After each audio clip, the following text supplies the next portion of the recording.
It's very international here, so you have also people coming from other countries to get a surgery here?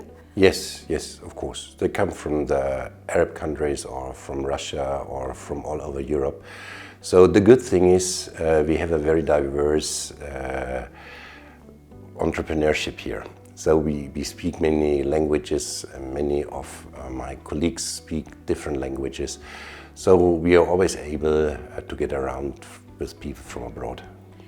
What is so special here? Why are these people coming from even foreign countries to get their surgery here?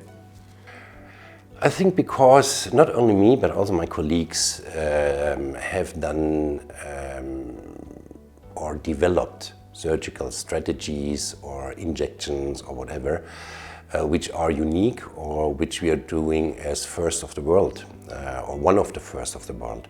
So this is very attractive to some patients because some patients really are looking for perfection. They even come from America because sometimes you have great therapies and due to the FDA it takes a long time until they are approved in America, and they're already approved here. So people come to see us for this kind of surgery or medication.